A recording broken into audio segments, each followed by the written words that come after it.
Welcome to the Passive House conference organized as a part of Zero Build Forum. And it's honored to be here with you today. I'm the moderator of the session.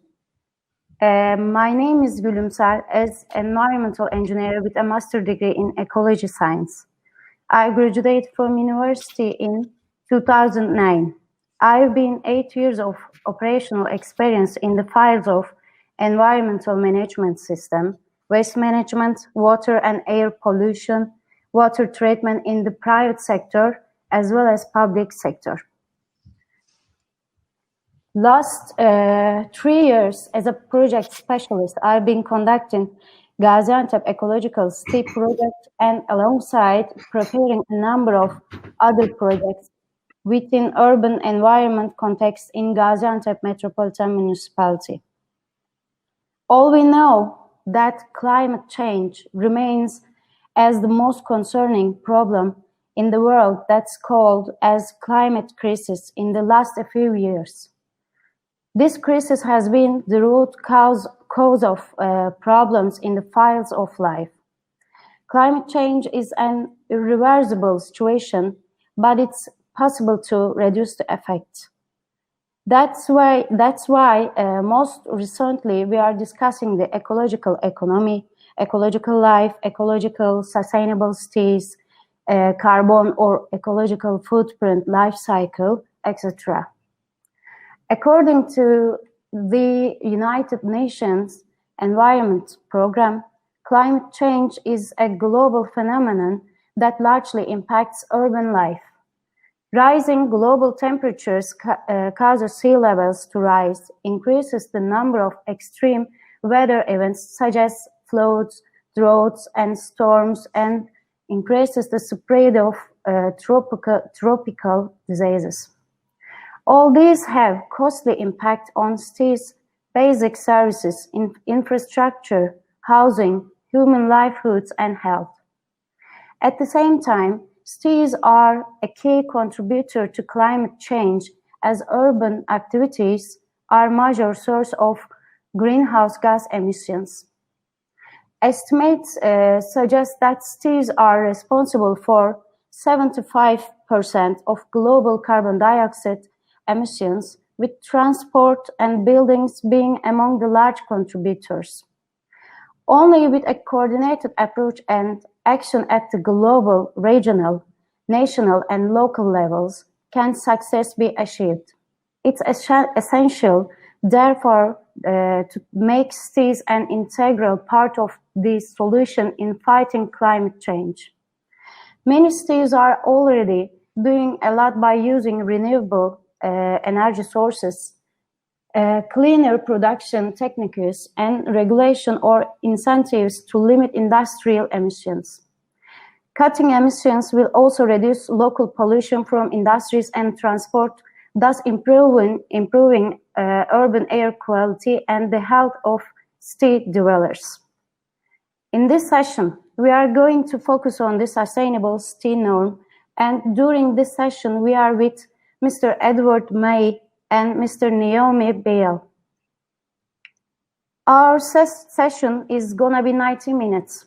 The first 70 minutes are allocated for our speakers' presentations. The discussion part, which is going to be around 20 minutes, it's going to take a place at the end of the session after all presentations are completed.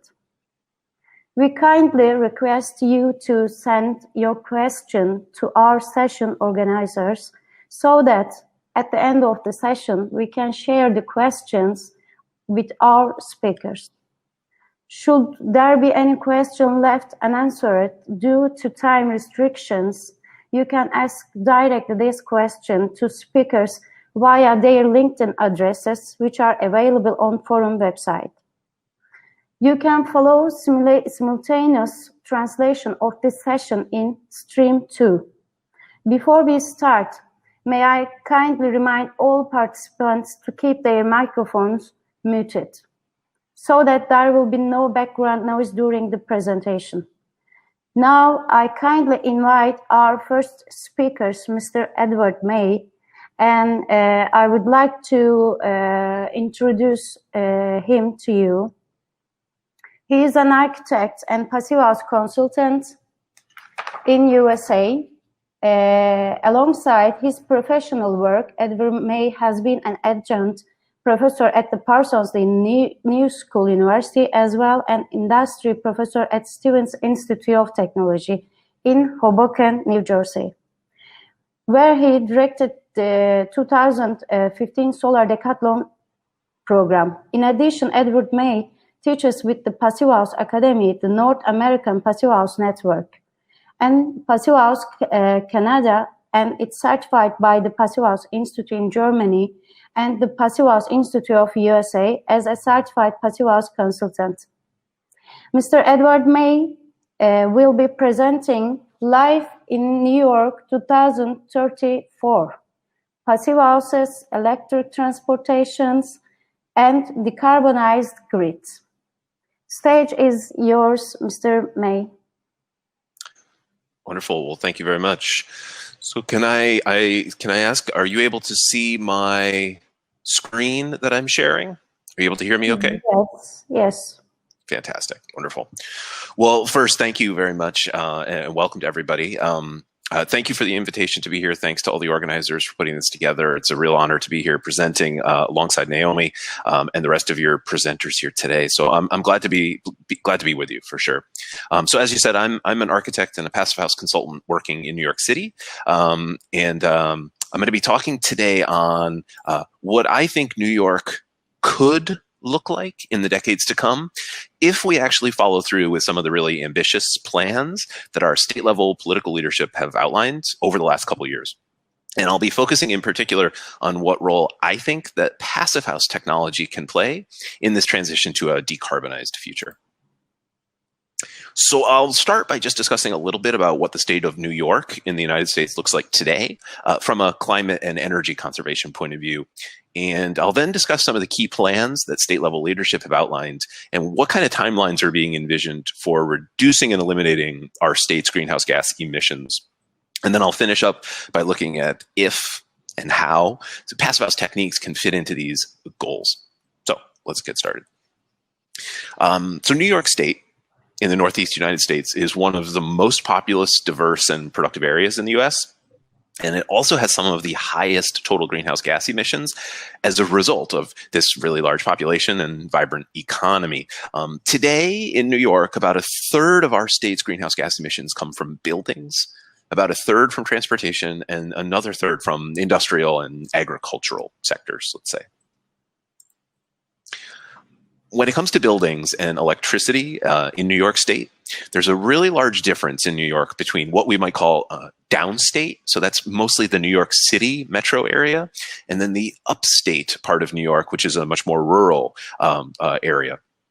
There's a very big difference when it comes to the specific fuel mix that goes into our electricity and hence into our buildings.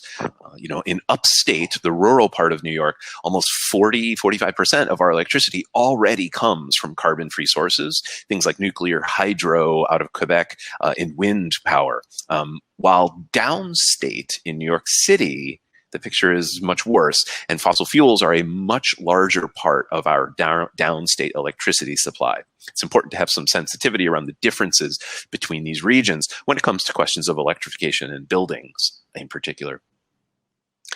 Now, our state's electricity load varies from peaks of anywhere up to maybe 30 gigawatts to lows of about 10 to 14 gigawatts or so. This load shown here is early September, around 15:30 p.m. Approximately 24 gigawatts of electricity load broken up across 11 sub-regions within the New York Independent System Operator territory. Note the extremely high loads in the New York City and Long Island Metro, in particular the downstate region, which account typically for anywhere from a third to a half of the state's electricity consumption. Of course, as with grids anywhere, the grid in New York City, the electric grid, the consumption varies pretty widely over the days and the seasons. The highest peaks are currently found during hot and humid summer days around 5 or 6 p.m. Due to the very high cooling loads and the high appliance electricity usage and occupant activity. And here, this is a 2-day stretch over September, and you can see it's just a representative 2 days from September. This is very typical of the type of electricity load that we see in New York State, where the state's total load varies from a high of about 24 gigawatts down to maybe 16 gigawatts or so overnight. So very typical of these types of electricity consumption we see in places like North America. Now, while the load is going to vary throughout the day, the system generators are obviously going to have to modulate their supply of electricity to meet these demands. Here we can see that exact same 2-day stretch in September. And I think a few things here are really noteworthy. First, note that really constant supply of nuclear power. So there's a reasonably large amount of existing nuclear power in the state of New York that's providing a reasonably significant chunk of carbon-free electricity currently, as well as a very small amount of wind and solar renewables in New York City currently are a very, very small portion of the mix. And then in addition to those, in order to ramp up to meet those supplies or meet those demands in the middle of the day, large amounts of hydro, oil, and gas are then added to the mix. Now, this is really important. Right now, in New York State, only those oil and gas plants can realistically modulate up and down to meet those peaks and troughs. Someday, absolutely, batteries could do the same thing. That's true. But right now, when power demand peaks, it all comes from oil and gas in the state of New York. And we'll come back to that in a later section. So that's New York today, or maybe New York yesterday. Now, New York tomorrow, however, hopefully, will look quite different if we are actually able to follow through on our plans to modernize the New York energy landscape. In particular, the Climate Leadership and Community Protection Act, which is a new law, which was signed into law in 2019, is set to really dramatically shift the energy profile of the state across the board. This state-level law, amongst other things, requires that the state transition to 70% renewable electricity by 2030, as well as a 60 to 70% requirement that all passenger vehicles, or 60 to 70% of all passenger vehicles sold in New York are going to be electric, and 50 to 70% of all building heating will be fully electric as well. And then by 2040, 100% of all the electricity will be zero carbon emissions in the state. 100% of all cars sold will be electric, and 95% of all medium and heavy duty vehicles sold will be electric as well. All of that in the service of a 2050 goal, which sees a 85% reduction in greenhouse gas emissions levels over 1990 baseline levels. So needless to say, the implications of this law for everyday life in New York are enormous and have the potential to really drastically shift our state's climate impact. In particular, the goal of drastic reductions in total greenhouse gas emissions will require all sectors, buildings, transportation, agriculture, industry, to identify mitigation pathways and reinvent themselves to adapt to these new requirements. And while some small progress has been made in the state in the last few years, primarily thanks to our electricity sector, all areas are going to need to see dramatic cuts in emissions over the coming decades in order to meet the law's required threshold levels. So how is that going to be done? Both technically, how can it be done? And politically, how can this transition be achieved in a way which encourages economic growth and increases the well-being of all the New Yorkers? Well, it seems that the main answer is electrification. In short, every single machine that we rely on to provide our modern way of life must be changed to run on only electricity. No more gasoline in our cars, no more home heating oil, no more fossil gas boilers. And at the same time that we electrify everything, we need to see a massive deployment of carbon-free electricity sources. So every single electron which powers our newly electric cars and homes has to come from a carbon-free source: solar, wind, hydro, and possibly even nuclear in some scenarios. So that's the plan. We're going to make everything run on electricity, and we're going to get every bit of that electricity from carbon-free sources. So what does that mean for specific sectors in New York? Well, take transportation to start. Currently, New York needs about 300,000 gigawatt hours a year of energy to power cars, trucks, trains, and planes. And given the highly rural and distributed nature of upstate New York settlement patterns, the single largest sector there is gasoline for passenger vehicles. Now, by 2050, New York envisions a 60% reduction in gross energy demand for transportation, with a much larger portion of that remaining energy demand coming from electricity, which is going to displace gasoline almost entirely. And when it comes to buildings, which is my own sector of engagement, the picture is pretty much the same. We're going to see a huge drop in demand, more than 50%, combined with a huge ramp up in the use of electricity.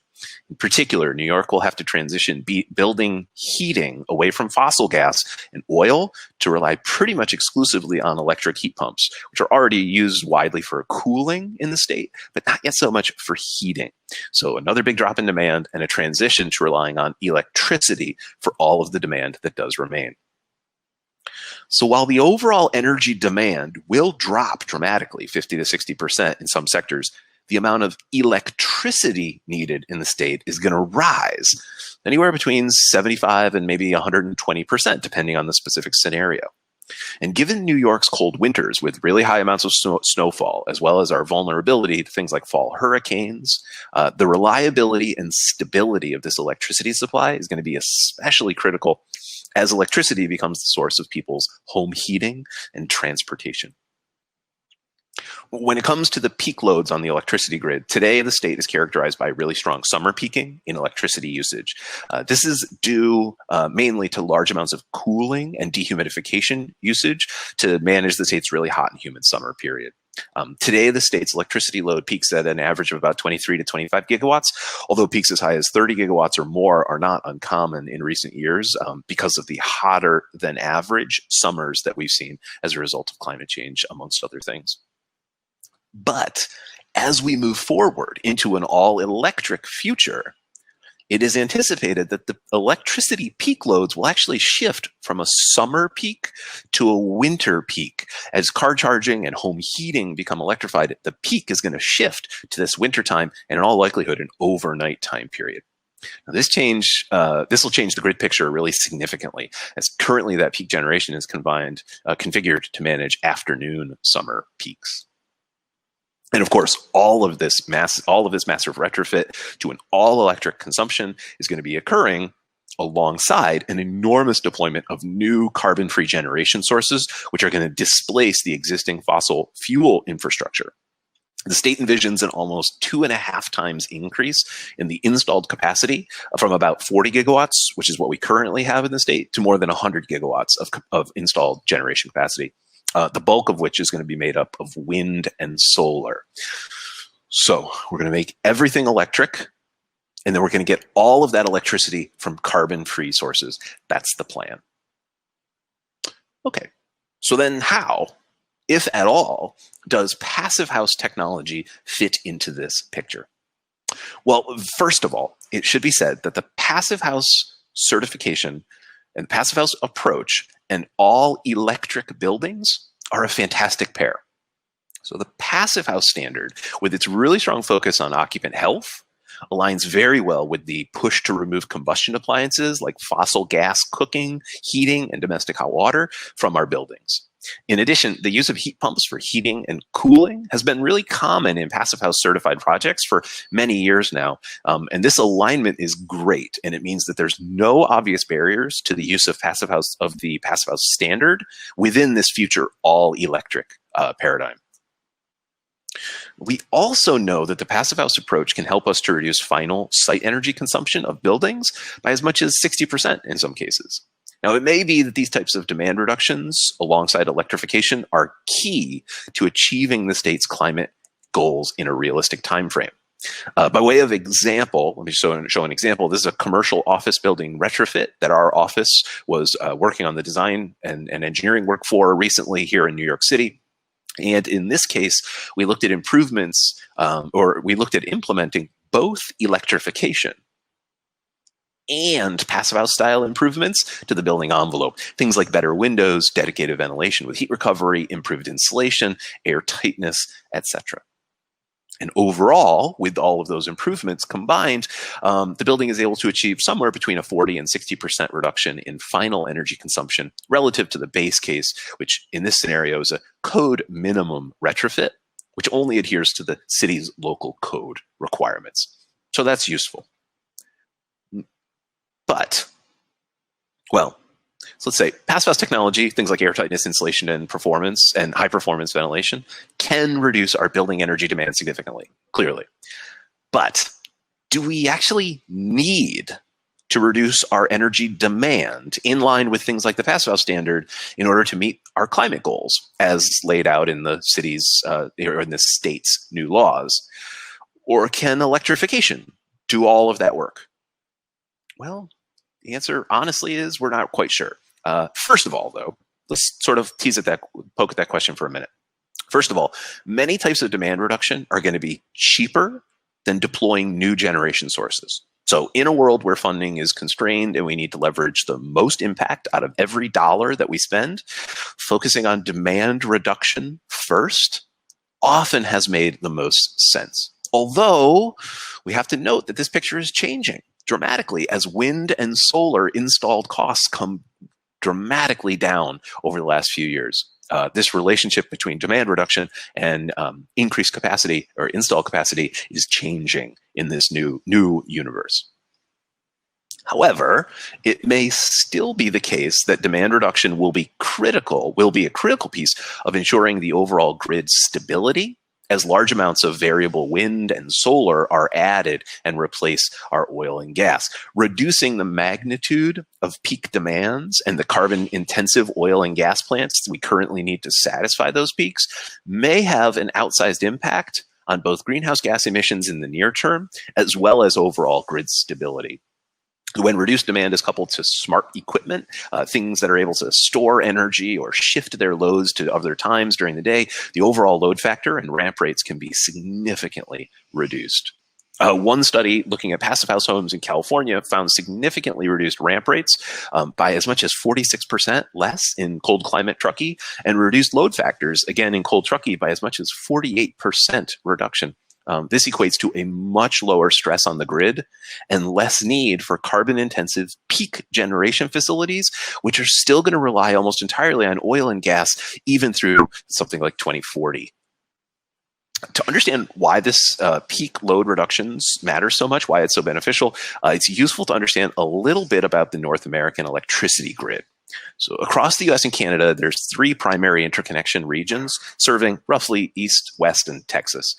Within these interconnection regions, there's a variety of sub-regions which aggregate local electricity generators, balancers, and consumers.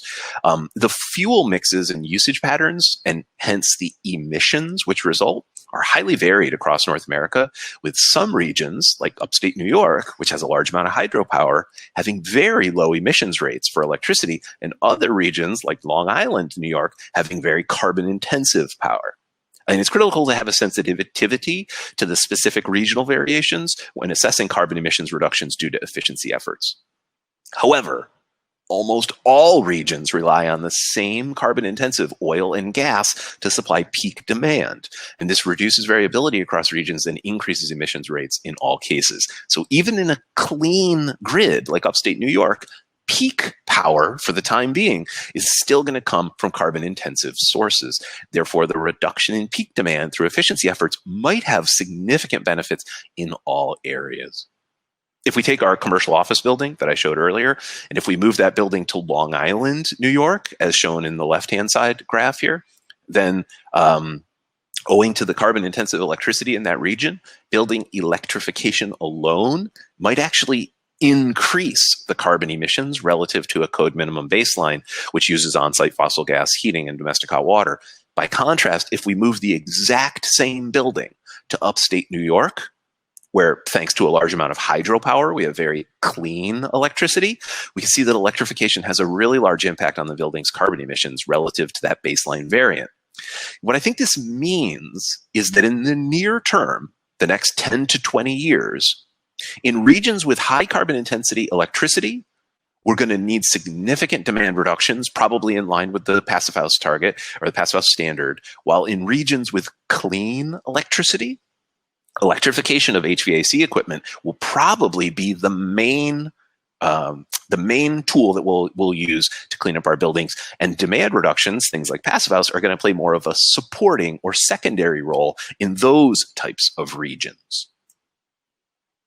And then just lastly here, and I'll stop. Lastly, in a cold climate like New York State, in order to successfully electrify building heating, which is one of our core targets here in New York, through the use of heat pumps, it might also be really beneficial to implement passive house technologies first in order to reduce the need for expensive and carbon-intensive supplemental electric heating. To understand this, you first have to recognize that while heat pump technology has improved significantly in the past decades and now operates down to really low temperatures, it is still the case that equipment capacities are going to reduce as outdoor air temperatures drop, meaning the colder it is outside, the less heat the heat pump can supply to the building. Conversely, in all buildings, as the outdoor temperature drops, the need for heating is going to increase. And at a certain point, the heat pump is no longer able to adequately heat the building. At these times, less efficient direct electric resistance heating will need to make up for that shortfall.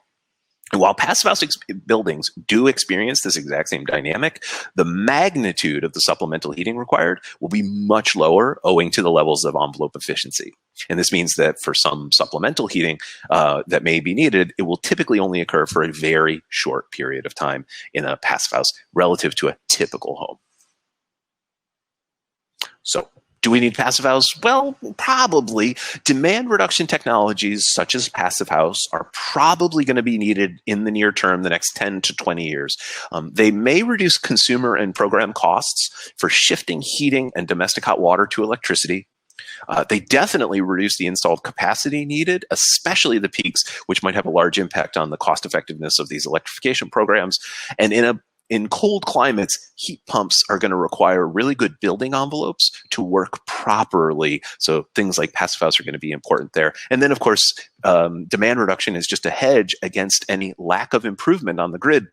All of the scenarios I outlined to you are just plans. We still have to actually follow through on them. And whether or not we do is a big question. So demand reductions obviously are something of a hedge on failure by our political and grid suppliers. So I will leave it there. I hope that's an interesting picture of New York that I just painted for you and gives you a little window into things that are happening here in New York State in the Northeast. And I'll obviously look forward to hearing any questions that you might have as we close out the session.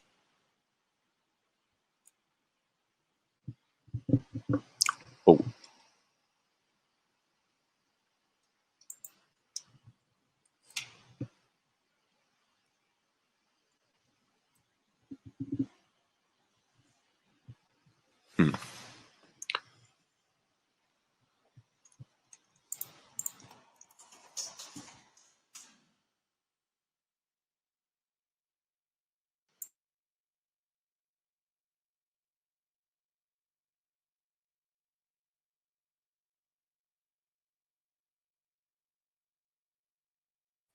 Can you hear me?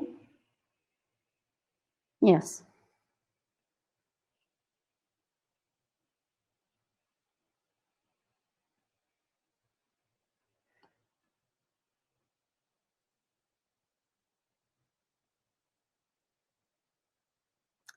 Do you see now?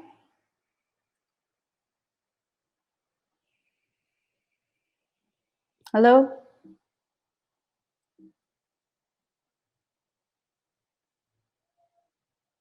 Do you hear me? Yes, okay.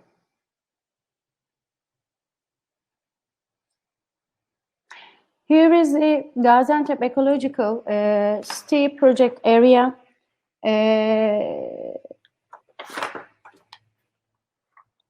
And this area, the biggest housing planning area of the Gaziantep city, it's a really new generation housing planning area. Last year, we start to implement the project, this area, and just a view, you can look at the place.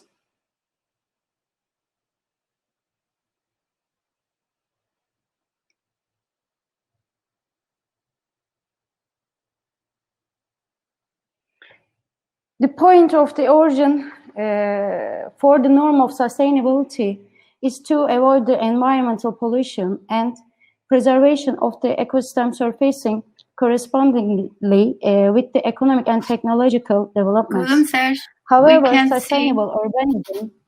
We can't see your presentation. Now? I want to see the images. Not yet. Okay.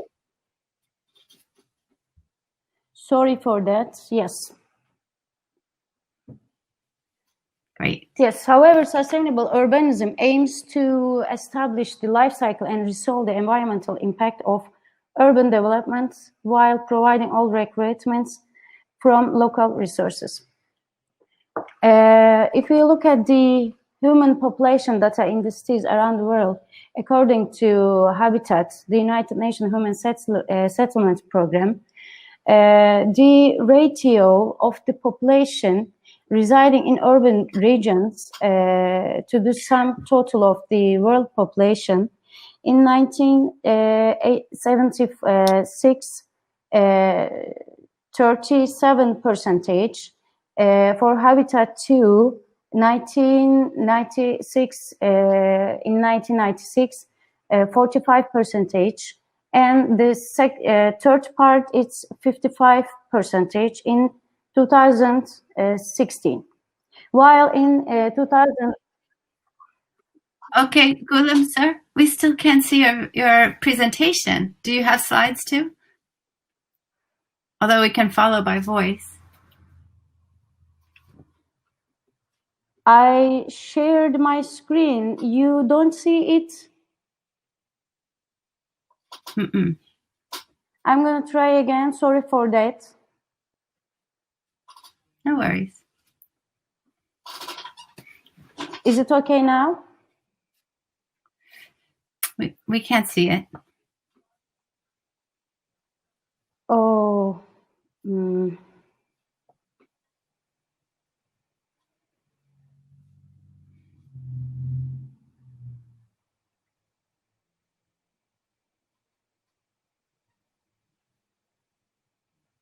Do you see now? No. No.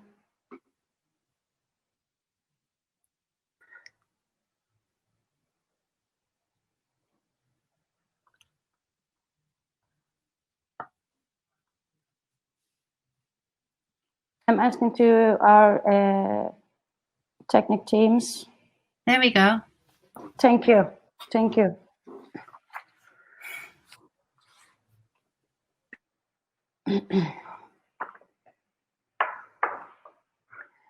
Now, yes, I'm talking about Habitat program about the human population in the world. The ratio of the population residing in urban regions to the sum total of the world population. Now we can see the rate and number of the human population in the city center, while in 2019 it's known to be 57-58%. In 2050, two-thirds of world population is expected to be urban residentials. If we are looking at the Turkey Ministry of Environment and Urban Planning data, now I share here. In 1950, city population is the 25%. Today, it's almost 88%. This means Turkey's population is expected to live in cities by 2050. Yes, Gaziantep, located at the intersection of Mesopotamia. Gaziantep is the most first settlement of Anatolia and Mediterranean region. Gaziantep city is one of crucial provinces in Turkey. Turkey's southeastern Anatolia region due to its effectively operating industry with 2 million human population. What we are doing for sustainable urbanization in respect to the amount calculated in 2000 2011, Gaziantep has committed to reduce the greenhouse gas emissions for an amount of 40% by the year of 2030, in accordance with the voluntary commitments of European Union Covenant of Mayors and Gaziantep Climate Action Plan and Sustainable Energy and Climate Action Plan. Now, if we are looking at the greenhouse gas emissions of Gaziantep,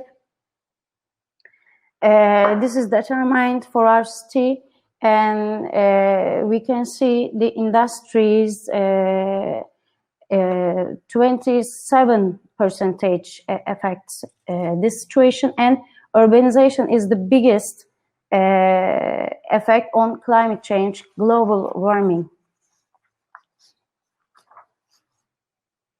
The biggest impact, According to the Gaziantep Climate Action Plan, the urban area has the largest impact of greenhouse gas emission, although the source of 73% of greenhouse gas emission in the city centers, and 49 out of this sum belongs to building effectively.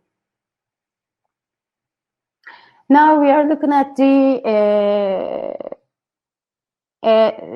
buildings effect in our city.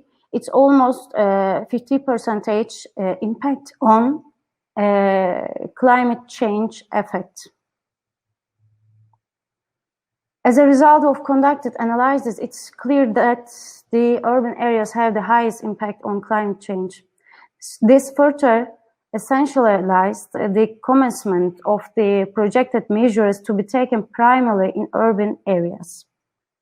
And regional action plans to maintain the average temperature rising due to global warming below 2 centigrade degrees as the local government. Gaziantep Ecological City project has been prepared as Turkey's first self-sufficient urban model.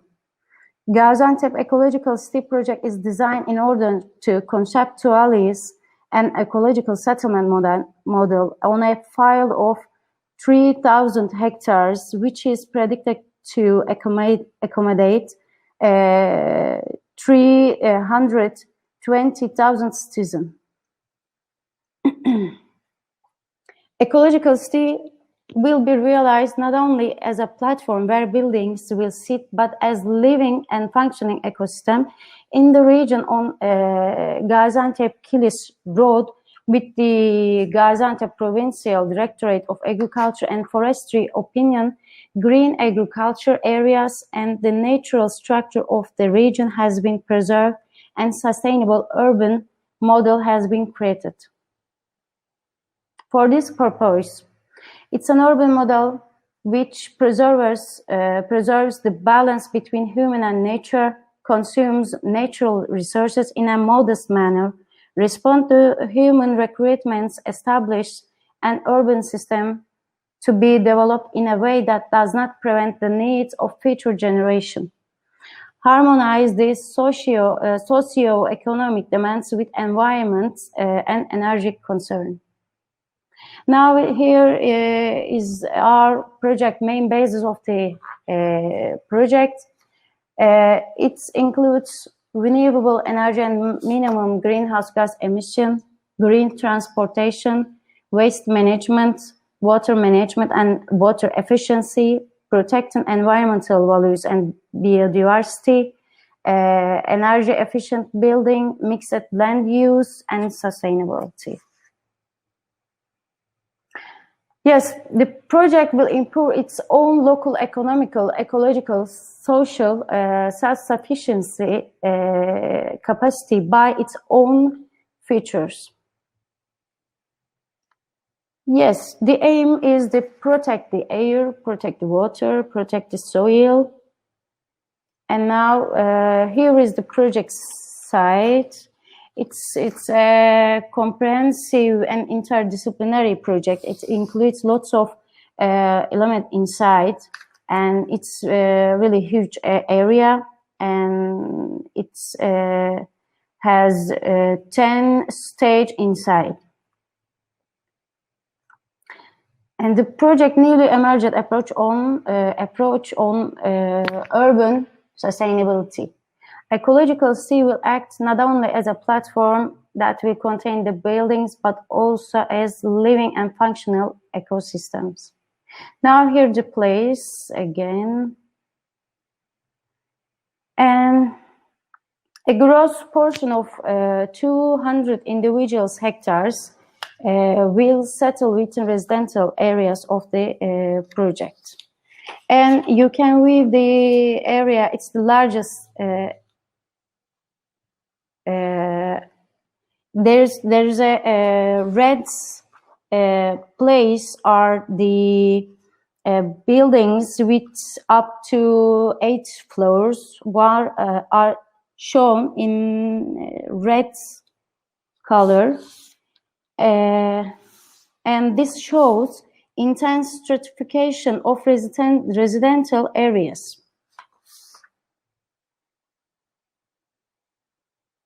And here is the Ecological Urban Design Guide, and this project implemented by this guide, and inside there's lots of criteria for all situation of the project area, and project has been implementing according to the project design guide criteria. I'm going to explain the project K elements. Ecological urban planning. This includes the planning, implementation, and control of disciplines in such a way that the natural assets such as climate topography, environmental, and biological diversity of the area is taken into consideration. It includes the efficient use of land and the development and protection of the agricultural areas. The second one, urban energy supply and energy efficient management. It includes the preparation of all the energy infrastructure that will be needed in the urban area and the provision of energy based on renewable energy at the maximum rate. It also includes all urban intelligent energy management system to be implemented within the scope of energy efficiency. The third key element, urban water supply and water efficient management. It includes the construction of blue infrastructures such as high efficiency clean water supply and wastewater treatment for the urban area. It also includes rainwater collection in the urban area, supporting groundwater resource and creating aquatic areas. The fourth one, high performance building. The most important thing actually for state, because the biggest carbon footprint parameter is the buildings, like all around the world. It includes the construction of buildings with high insulation, designed according to the need, providing minimum land use and high energy water saving. It covers the realizing of a green building approach by providing high efficiency heating, ventilation, air conditioning, and cooling systems in all buildings. Another key element, clean and green urban transportation. This includes minimizing the use of fossil fuel powered vehicles by keeping bicycle, public transport, and transfer strong, with priority pedestrian roads in the urban area. In addition, the parks, the transportation crosses, stations, stop covering areas, etc., will be established according to the ecological criteria. And urban waste management and prevention of the environmental pollution. It involves the correct management of natural waste during construction and operation without damaging the nature. At first, priority is given to prevention, reduction, reuse of the urban wastes, followed by recycling or disposal. Control of noise, light, air, soil, and water pollution will be ensured. And agriculture. orchard, garden, and social facilities, providing production to meet the nutritional needs of the locals. This standard covers the protection of human, natural, and healthy life within the urban area. In addition to increasing the quality of human life, the existence of living things in their natural habitats will be ensured. This includes the protection of existing habitats, such as the construction of ecological corridors. It also includes the creation of specific social and cultural areas. Yes, here is the, if you see the plan and area pictures are shared. Could you share the area pictures? The project area. I mentioned that it's a really comprehensive project and it includes lots of projects inside. And I would like to mention some of them. Healthy Life Center inside the project. There's a Healthy Life Center, Ecological Market, Bazaar, Ecological Farm, Kitchen Arts Center, Renewable Energy Sources Museum, City Park, Primary Garden, Orchard and Garden Housing areas. And I think time is okay. And may I see the picture of the area?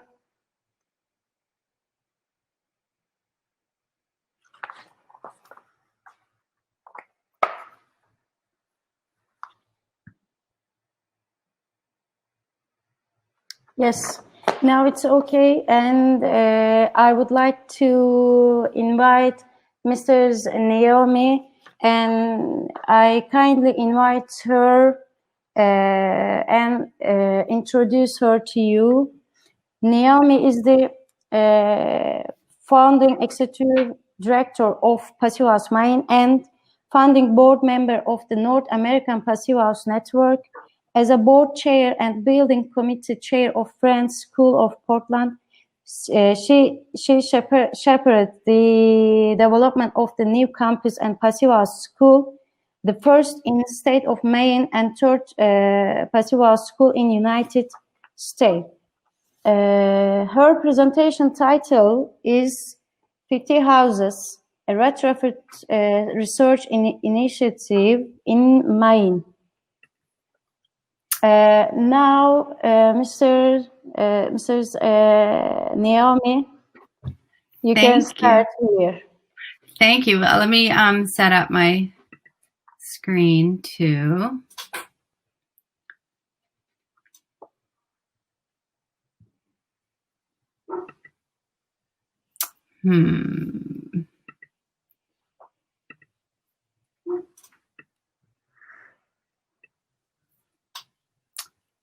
Let me get.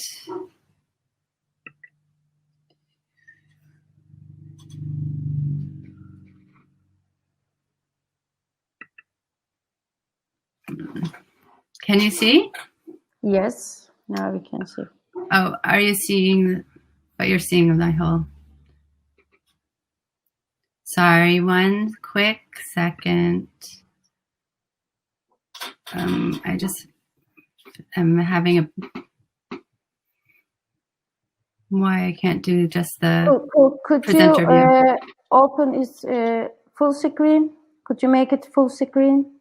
Is it now? No, we don't see anything now. Okay. I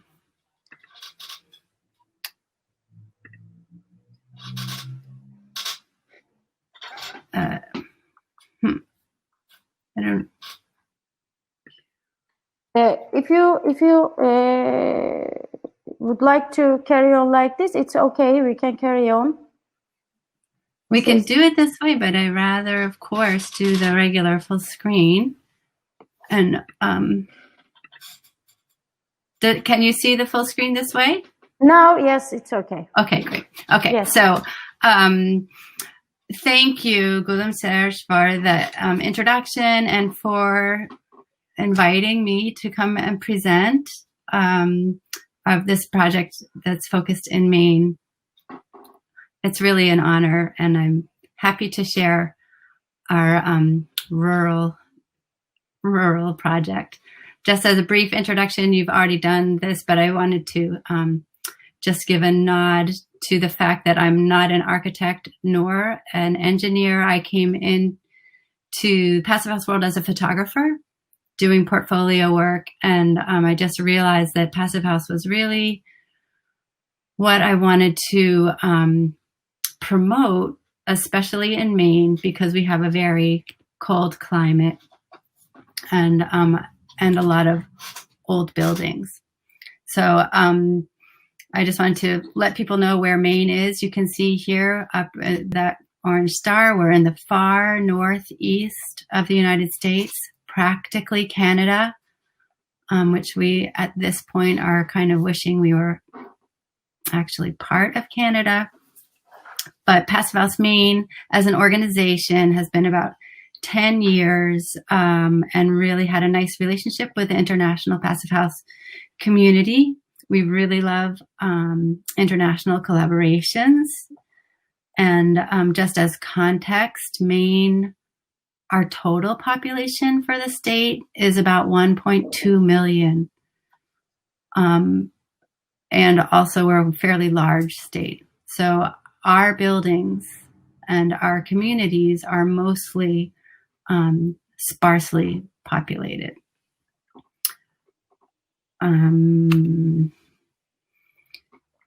Maine's housing stock in general is the oldest housing stock in the nation.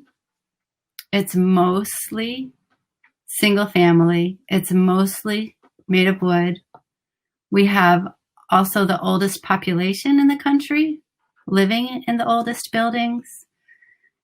Proportionally in Maine, we burn the most number 2 heating oil relative to the rest of the country. That's complemented sometimes with, or often with wood burning, wood stoves. And we have a lot of problems with our existing buildings with unhealthy interiors. So that's kind of a baseline. Passive House Maine and lots of others have opened the eyes of most Mainers to the fact that new construction can be built to Passive House standard, multifamilies and larger buildings. It's really understood. The renovation of Maine's existing 550,000 existing units is a big challenge. And Ed, it's so interesting to hear you talk about upstate New York. I think that there's really similar qualities there. Whereas we're rural, our carbon emissions are actually 50% transportation because people are driving their old cars for 10s or 50 or 100 miles a day easily. And the houses themselves equal about almost 40% of our carbon emissions, which leaves only about 10% to industry and agriculture. So transportation and housing are our biggest problems. New housing, we kind of understand about how we're going to move forward with that, with increased building code restrictions. Our biggest challenge, one of our biggest challenges, is dealing with the existing buildings. And so Passive House Maine decided to look at that carefully. And I and our group took 2 sources of inspiration. Number 1 was from the Netherlands and the Energy Sprong program, which I assume most here are pretty familiar with, but it's a sort of a panelized renovation of post-war masonry row houses. And it's inspired, the system is really inspiring that they developed. But the other source of inspiration in this project was actually identifying this critical problem of wanting to reduce carbon in our building, in Holland's buildings, and then setting about to actually figure out how to do it. That was really, to me, that was a real source of inspiration. The other thing that was really inspiring for me that led to this 50 Houses project was a report that was produced by the Island Institute, which is an organization in Maine. The title of the report is Bridging the Rural Efficiency Gap. Because Maine is predominantly rural, and especially our islands are, of course, isolated in their own way, have a very unique set of problems, although I would argue upstate New York has similar challenges when we have our communities that are so spread apart and away from urban centers. We end up with some pretty obvious gaps. Number one is the lack of expertise in renovation to a very high standard. Number two is the limited access to the components and materials that would make a low carbon, low energy renovation. And then, of course, overall, there's a lack of funds that just creates hard choices for families across Maine, across New England, and I imagine globally also, between heat, transportation, and medical care. And that is perhaps a United States specific problem, but that's very real when families need to decide if they're going to buy medicine or if they're going to heat their homes. So this is a challenge that Island Institute presented. Energy Sprong presented a mindset of finding a problem and fixing it. And so passivhausMAINE decided to move forward. So what Maine is doing right now, and it's not a bad thing, but we have so many incentives right now to reduce heating costs and to reduce carbon emissions in our rural housing. And we have just put in heat pumps. They're incentivized. There are a lot of people who know how to put them in. They're relatively inexpensive. The payback is very quick. And there are some other weatherization programs, which are basically some air sealing, some window inserts, which create a sort of quasi second or third pane that is really helpful for stopping breezes in the house. But fundamentally, Maine's building stock is very it's just lacking in a lot of ways. So the heat pumps, as Ed already pointed out, they do reduce the emissions, and they do create some comfort. But they leave that approach leaves some pretty serious problems still in our built environment. Number one, they're still unhealthy and they're still underbuilt and they're vulnerable in extreme weather, which we have and which we will have more of. Number two, there are still no programs to address that long-term resilience and renovation of our buildings. There are health implications for generations in these wooden buildings that are wet and under insulated and stressful to live in. And then there's always these extra costs to clean up after emergencies, whether they're weather emergencies or whether they're health situations that are a result of living in our buildings. So Maine is on the kind of a precipice of just really having to grapple with what we're going to do with our existing structures. Passive House Maine has dedicated a whole program to understanding how to renovate Maine's kind of buildings.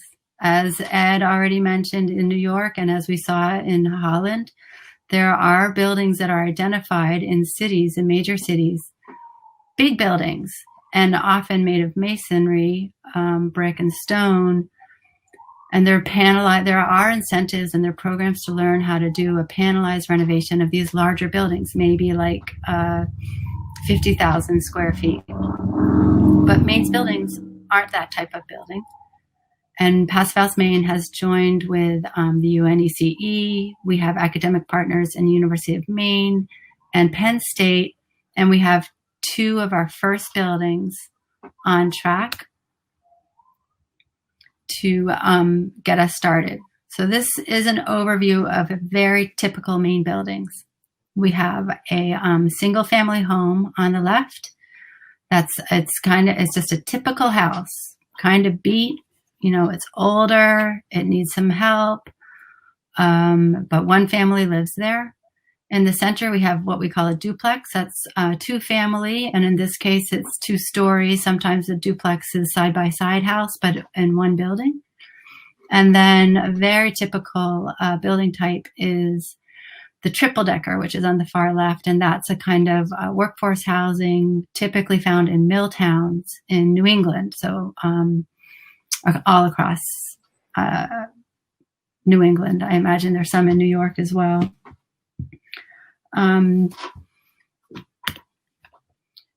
Our phase 1 for the 50 Houses project is this feasibility and development. And in that time, we have identified this building, which is the one on the left, which is a triple decker in a city in central Maine that has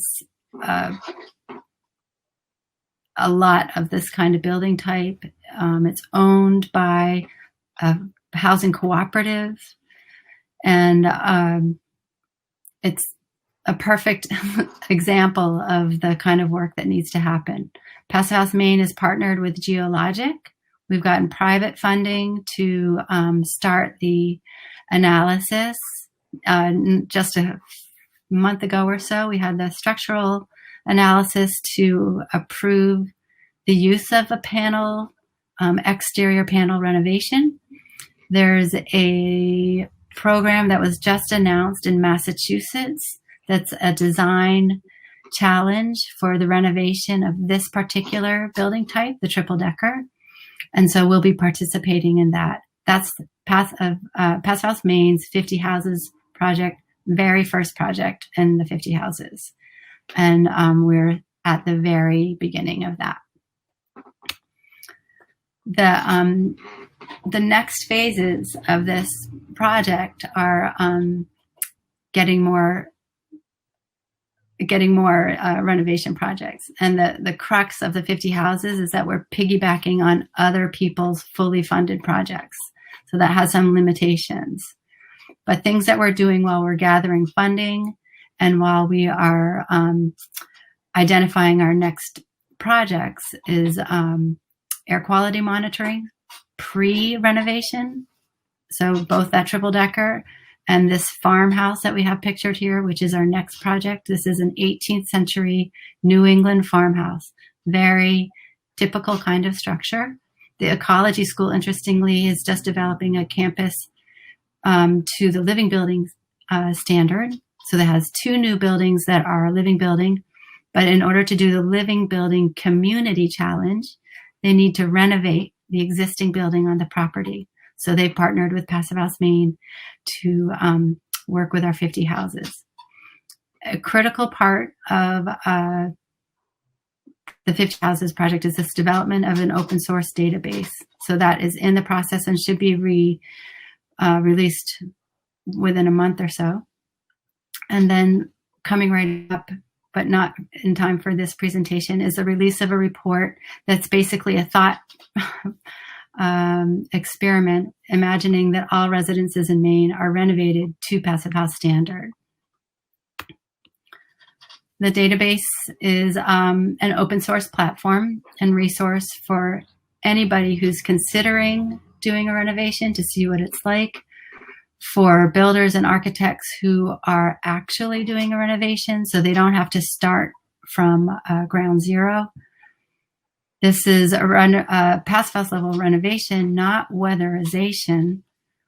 And I'm very careful to say weatherization is fine as a first step. I mean, at this point, it's kind of all hands on deck. I'm not going to criticize any work that diminishes carbon emissions, but it's kind of a short-term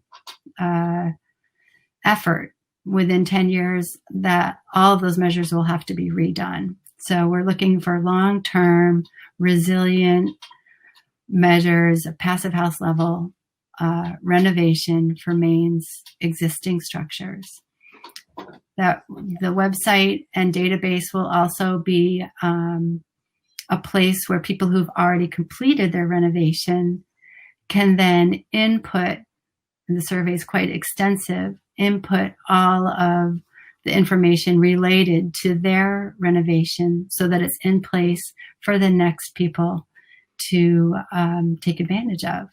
So that retrofitresearch.org is our website. I think we have a temporary page up there that just says we'll be, releasing this soon, but that's a pretty exciting development for us, for Passive House Maine, and for renovations of single families, duplexes, and triple deckers. This is part of the research that we're about to release, but it's quite daunting, really, what we've suggested that we need to do. If we say we have 550,000 units in Maine alone, this chart is a theoretical ramp up, which says that in next year, 2021, we should be treating 50 homes to a passive house renovation next year. And then in 22, we need to triple that and triple it further and exponentially until the year 2030, we're actually renovating 25,000 homes per year. That's daunting.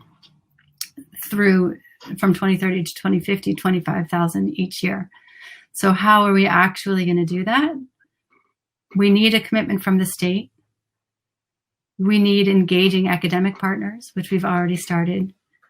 We need to engage the industry to compete in open source, which is, contradictory, open source innovations. And we need workforce development. We need to train people to do this renovation work. And we need to identify those new systems, the new innovative way of looking at renovation to actually get that work done. That's what we're striving for. It feels daunting, and it feels especially daunting right now in the U.S. I just have to admit that. It feels challenging, but Maine, like New York and like other states, has committed to those Paris Accord goals. I think we're committed to 45% reduction by 2030 of our carbon emissions and 80% by 2050, with a goal to be carbon neutral by 2045. That feels daunting, but I really do take some hope in the youth globally. Greta has been a great leader. There's obviously kids in Turkey, and there's kids in Greece. And in the lower left, you can see kids in Portland, Maine, who are standing up and demanding better for their future. And I'm grateful for the work that I've been able to do with Passive House Maine and with all of my colleagues across Passive House organizations nationally and internationally. We have a lot of work to do, but we have a lot of motivation to get it done.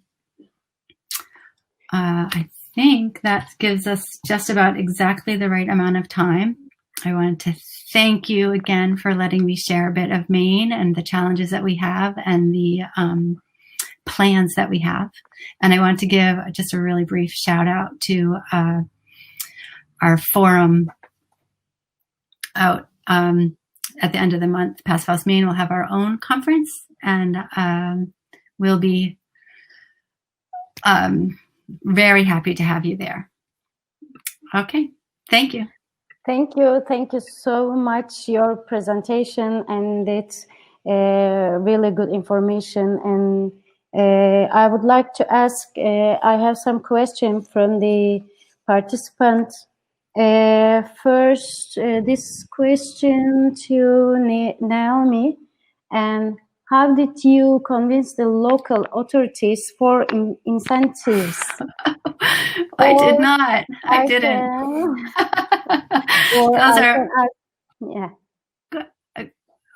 So yeah, no, there are no incentives yet. Right now, I didn't say at the beginning, and I should have, but Maine has, I said we've committed to these, the Paris Accord. So we have a law that says we must reach these carbon reductions as a state, but we're right now creating the path to those goals. It's not clear yet. I got private funding for the projects that we've set up so far. And as I said, we are piggybacking on other people's fully funded projects. Yeah, that's okay. And I have another question to Mr. Edward. Has New York State made any progress integrating passivhaus ideas or technology into the standard building codes? And can passivhaus technology help the state to reach its climate goals, even if electrification progresses more slowly than the targets currently project? If the electric grid continues to rely on carbon-intensive fuels like oil and gas, does passivhaus still help in that case?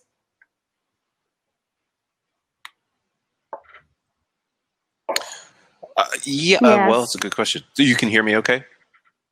Yes.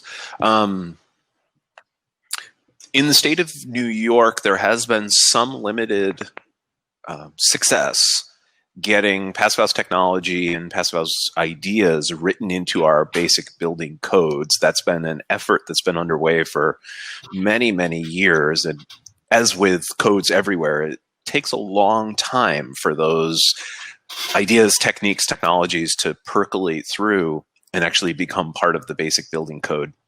You know, these are efforts that got put in place a decade or more ago. And so we have had some success. I would say there's been more success getting builders and even the building code to adopt individual technologies that are core to the passivhaus effort. Things like air tightness, improved insulation, reduced thermal bridging, ERVs and dedicated ventilation systems. Those individual technologies have absolutely been picked up by lots of builders and lots of building codes. The actual passivhaus certification and sort of the sort of entire system, not so much, but there has been some effort in that regard. And while I appreciate very much what Naomi is saying, and you know, amazing to see the work that you guys are doing up there. You know, it's so important. We're incredibly fortunate here in New York that we have some financial incentives from the state to pursue these passivhaus measures. You know, that changes the game really significantly. So there has been some success getting state incentives and financing, both at the state level and at the New York City level, for these passivhaus projects, and that's really made our lives immeasurably easier compared to other jurisdictions where they don't have that support, and that is a big deal. You know, that really does matter. No, I was just going to say, we hope that go ahead. You know, next winter that we'll be looking at some serious support. Yeah.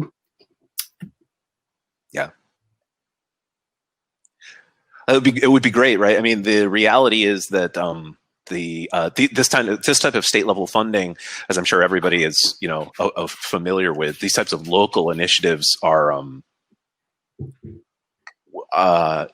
they're unpredictable in many ways. You know, I don't think that we would have seen these local initiatives in New York State if we didn't have the federal leadership that we have.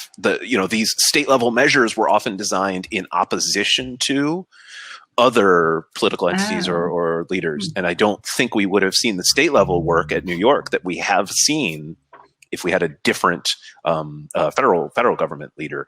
And so these kind of things are very unpredictable in many ways, and it's hard to say how these things evolve over time. So I don't, neither here nor there. To the second part of the question about if electrification doesn't work, does passive house still have a role to play? And I think even more so, I think one of the real benefits of demand reduction technologies, things like passive house, are if electrification doesn't proceed at the rate that our state level leadership thinks it will. They have these plans to roll out 2.5 times, 250% as much solar as we currently have installed in gas. That's a big plan, and there's not a lot of track record of success that we can point to in the past and say, well, yeah, we did it, and it's definitely going to work. These are really ambitious plans. We have no idea if it's actually going to work. And so as a hedge against failure at to clean up the electric grid, I think passive house technologies have a really important role to play, especially in the near term. In the next, even in our best case scenarios, the next 10 to 15 years, there's still going to be a reasonably substantial portion of the electricity supply that's going to come from oil and gas, those peaks, that even in places like California and New York, which have really ambitious decarbonization plans.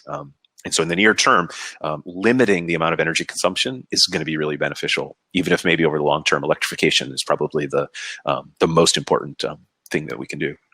Thank you for your answer. And there's one question more to you both.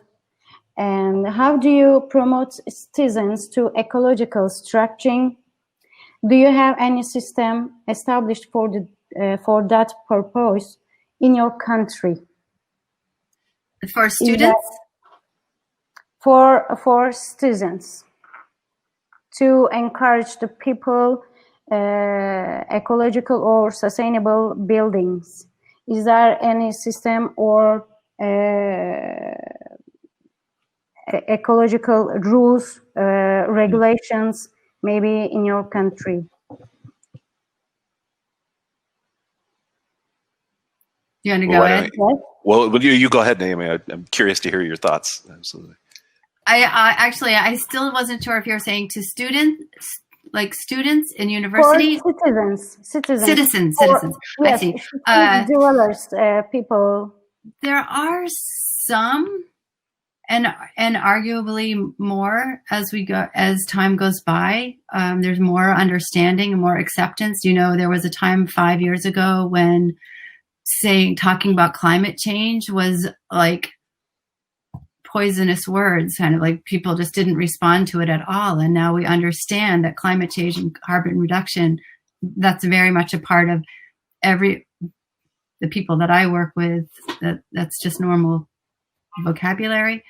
And there's an understanding that we need to make changes. In Maine, at least, those systemic approaches are yet to be developed. We're still working on it. I see.